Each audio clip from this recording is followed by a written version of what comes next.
I think what I find interesting about connections, human connections, and meeting people when the time is not right, aligned with that person's highest self, best self, is, you know, we all have moments where we don't act with loving intention.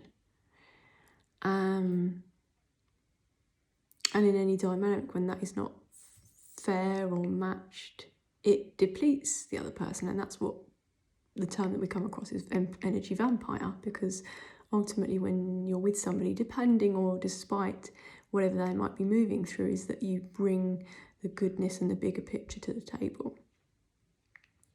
So if you do meet people when they're not at their best self, or, you know, they're going through things, and some of us might have experienced, you know, unkind words or unnecessary, like, shouting and screaming at someone who's only ever tried to show love.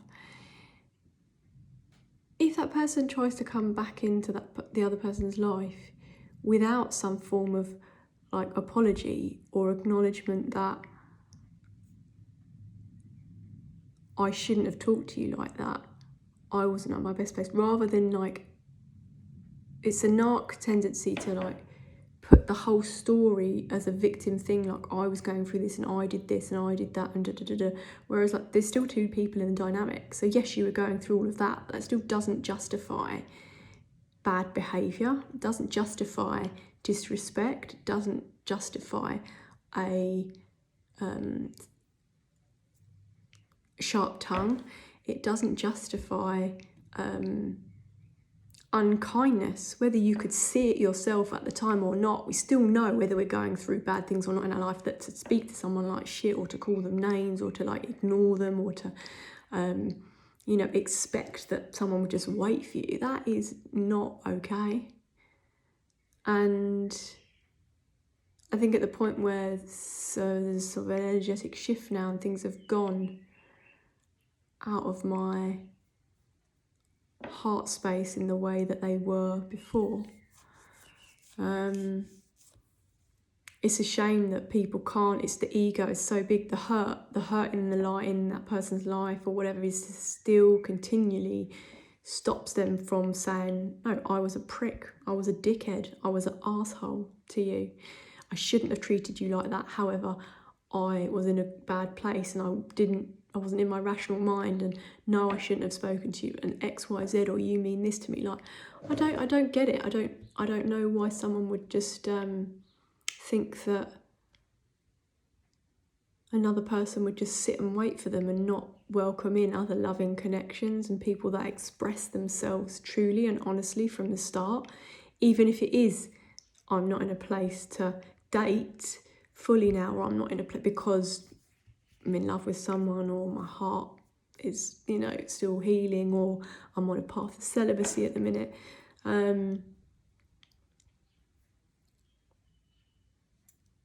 I don't know.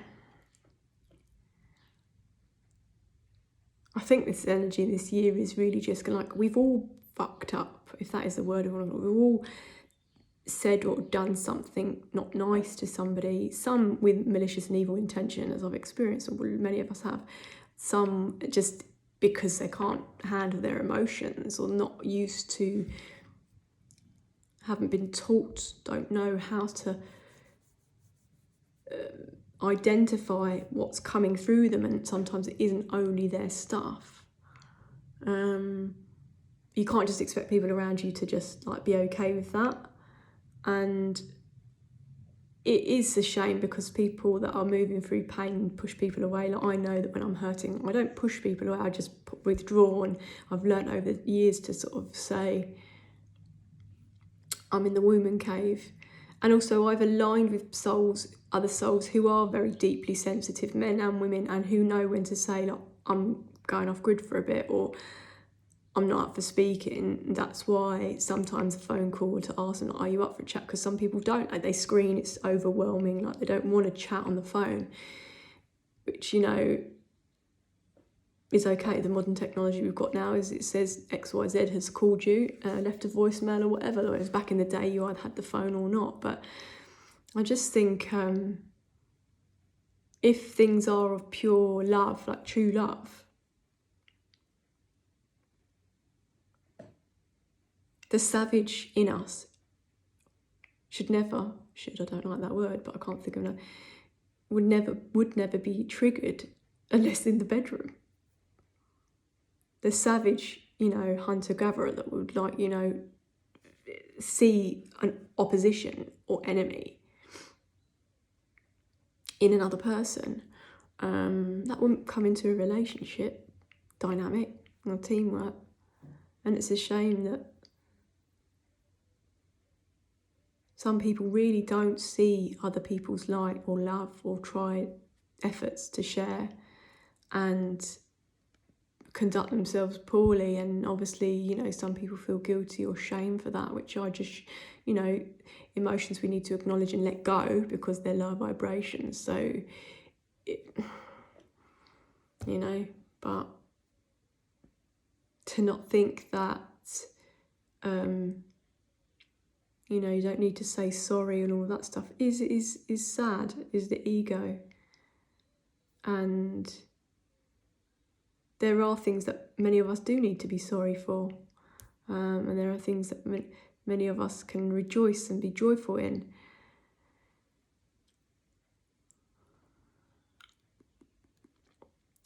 But I know I feel deeply and more intensely than other people, so my relationships will look like some others, some people that it's none of their business, but have, said to me, XYZ, your failed relationships and all this, which for me, I've failed at nothing in life. I have failed at nothing. Taken risk, fucked up, hurt myself, hurt other people, but I'm good. I've said what I've needed to say in the moments that I needed to say it. I've changed behaviour, I've learnt, and I'm willing to apologise where I believe I've wronged somebody. Even though it's hard for me to wrong someone because I just feel it first. So where it's more about now is like the delivery. If we believe we've all got different brains, and so sometimes other people can't compute that, like, speaking is energy, and sometimes I like to be in my own energy. I don't want to talk all the time, and that might upset somebody else, but that's not about the other person. And so I don't know why this is coming up now, but anyway, maybe it's just for me.